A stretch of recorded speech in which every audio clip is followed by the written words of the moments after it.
आपल्याला सगळ्यांना ज्ञात आहे, युगपुरुष छत्रपती शिवाजी महाराजांनी 18 पगड जाती आणि 12 बलुतेदारांना सोबत घेऊन स्वराज्याचं तोरण बांधलं. शिवरायांचं स्वराज्य म्हणजे कुण्या एका धर्माचं किंवा एका जातीचं नव्हतं. तोच विचार संयुक्त महाराष्ट्राच्या स्थापनेनंतर तुमच्या माझ्या महाराष्ट्राचे पहिले मुख्यमंत्री स्वर्गीय यशवंतराव चव्हाण साहेबांनी नव महाराष्ट्राला दिला. आणि हाच पुरोगामी वारसा म्हणजेच आपला सर्वांचा महाराष्ट्र आहे. आजच्या दिवशी आताच आमचे सहकारी अमोल मिटकरी साहेबांनी संविधानाच्या बद्दल आपल्याला ती त्या ठिकाणी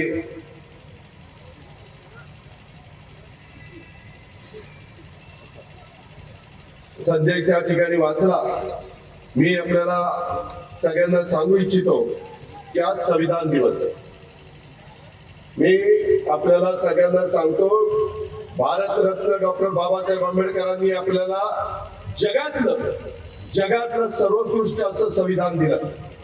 जे 26 नोव्हेंबर 1949 रोजी भारताच्या संविधान सभेनं हे संविधान स्वीकारलं.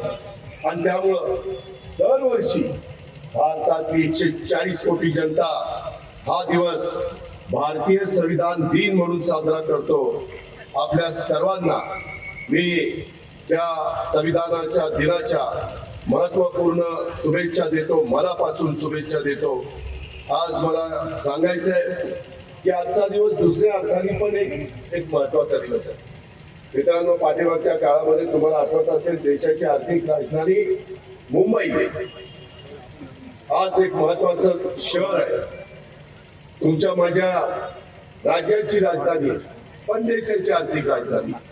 अनेक लोक कामाधंद्याच्या नोकरीच्या निमित्तानं आपल्या मुंबापुरीमध्ये येतात आणि तिथं राहतात. सगळेजण गुण्या गोविंदाने राहतात, सगळ्या जाती धर्माचे राहतात. काही परदेशातलं पण लोक काही तिथं आलेले नोकरीच्या निमित्तानं किंवा व्यवसायाच्या निमित्तानं देशाच्या कानाकोपऱ्यात आलेले. आज मुंबईमध्ये सगळ्या सुविधा देण्याचा प्रयत्न आम्ही करतोय. रस्ते मोठे मोठे करतोय, कोस्टल रोड करतोय, डबल फ्लायओव्हर करतोय, उद्यानं करतोय, क्रीडांगण करतोय. एसआरएच्या योजनेच्या माध्यमातून गरिबांना चांगल्या प्रकारची घर बांधून देतोय. मधी बीडीडी चाळीमध्ये अक्षरशः 100-160 स्क्वेअर फीट मध्ये लोक राहत होती वर्षानुवर्ष. त्यांना सगळ्यांना चांगल्या पद्धतीची उंच उंच इमारतीमध्ये घर बांधून दिलेली आहे. या पद्धतीनं तिथं काम चाललंय. आणि त्या मुंबईमध्ये दुर्दैवानं 26/11 एक हल्ला झाला. त्याच्यामध्ये कसाब सापडला, नंतर त्या कसाबला फाशी दिली. त्या हल्ल्यामध्ये निष्पाप लोक, अनेक लोकांना आपले प्राण गमावलेले. काही त्यांचा दोष नव्हता. लोक बाहेर आले, अतिरेकी आले, त्यांनी गोळ्या झाडल्या, कुटुंब उद्ध्वस्त केली, करती माणसं घरात गेली, तरुण मुलं मुली त्याच्यामध्ये त्यांना स्वतःचे प्राण गमवावे लागले. त्या 26/11 दिवस देखील आज आपण त्या सर्व जे शहीद झालेले त्यांच्या पुढे आपण नतमस्तक होतो, त्यांना आपण अभिवादन करतो. मित्रांनो, आज येताना मी गटारीचे शिल्पकार डॉक्टर बाबासाहेब आंबेडकरांचा जो मुंबईमध्ये पूर्णाकृती पुतळा आहे तिथं जाऊन त्यांच्या पुढं मी विनम्र अभिवादन केलं. आणि नंतर हे जे काही आपल्या 26/11 हल्ल्यामध्ये जे पोलीस ऑफिसर, जवान आणि इतर सहकारी ज्यांना त्याच्यामध्ये शहीद व्हावं लागलं, त्या सगळ्यांना अभिवादन करून मी आज आपल्या परिसरामध्ये आलेलो. हे आपलं काम आहे. पुढच्या पिढीला पण कळलं पाहिजे या लोकांचं योगदान तुमच्या माझ्या राज्याच्या करता, तुमच्या माझ्या महाराष्ट्राकरता, आपल्या सगळ्या समाजाच्या करता महत्वाचं आहे. आणि म्हणून आजचा दिवस त्या दृष्टीनं देखील आपण सगळ्यांनी लक्षामध्ये ठेवला पाहिजे. मित्रांनो, आजचा दिवस अकोटमधील नागरिकांना तसं बघितलं तर अतिशय आनंदाचा आणि महत्वाचा दिवस आहे. कारण आपल्या आशीर्वादाच्या जोरावर आमचं जे घड्याळ आहे त्या घड्याळाच्या चिन्हावर आम्ही अकोट शहराचं प्रतिनिधित्व करण्याच्या करता उमेदवार दिलेले. आम्ही सर्वांना त्याच्यामध्ये संधी दिलेली आहे. काही नवे उमेदवार दिलेले, नव्या दमाचे दिलेले. कारण उद्याचा महाराष्ट्र, उद्याचा अकोट, उद्याचा विदर्भ आपल्याला त्यांच्या हातात द्यायचा आहे. आम्ही पण एकेकाळी राजकारणाला सुरुवात केली त्यावेळेस एकदम तरुण होतो. मी तर वयाच्या 30व्या वर्षी मला त्या भागातल्या लोकांनी खासदार केलेलं होतं. गेल्या 35 वर्ष मी समाजकारण राजकारण करतोय, परंतु कधी बाबांनो जातीचा पातीचा नात्याचा गोत्याचा विचार केला नाही. समाजाचा भलं कशात आहे, समाजाचा आपण काय त्यांना देऊ शकतो, आपण त्यांच्यामध्ये चांगलं परिवर्तन कसं घडू शकतो, हा विचार आम्ही केला. अकोट शहराला तसं बघितलं तर मोठा धार्मिक आणि सांस्कृतिक वारसा लाभलेलं एक शहर आहे. हे रोजचे रोज तुम्ही अनुभवता. मित्रांनो, मी ज्या भागात येतो तो भाग कधीतरी तुमच्या पाहुण्यारावळ्यांच्या निमित्तानं तिथं या. बघा मी काय भाग केलेला आहे. कधी कधी माझ्यावर टीका होती, एखादा शब्द माझ्याकडनं चुकीचा जातो तो गेला नाही पाहिजे. मी परवा इथं बोलत असताना मला वाटतं अंबाजोगाईला त्या बाबतीमध्ये जरा बोललो. मीडियाने ते चालवलं, तो त्यांचा अधिकार आहे. पण मित्रांनो, मी स्वच्छतेचा भोक्ता आहे. स्वच्छता ठेवायला सगळ्यांनाच जमतं. संत गाडगे बाबा महाराजांनी आपल्याला शिकवलंय, संत तुकडोजी महाराजांनी आपल्याला शिकवलेलं आहे, आपल्या वडीलधाऱ्यांनी आपल्याला शिकवलेलं आहे. कचऱ्याची विल्हेवाट नीट लावली पाहिजे, वृक्षारोपण चांगलं केलं पाहिजे, पर्यावरणाचा समतोल आज ढासळायला लागलेला आहे.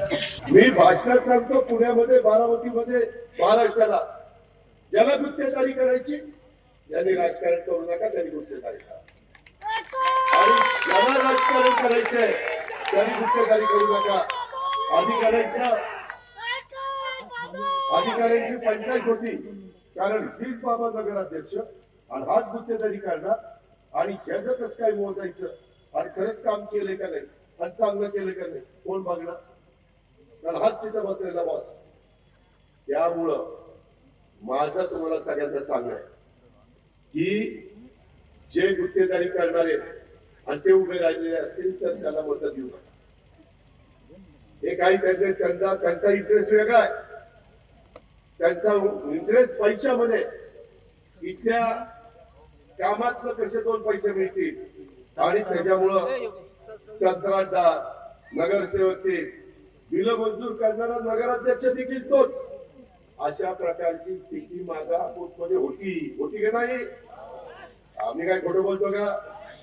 आपण तुम्ही कधी बदल करणार का नाही?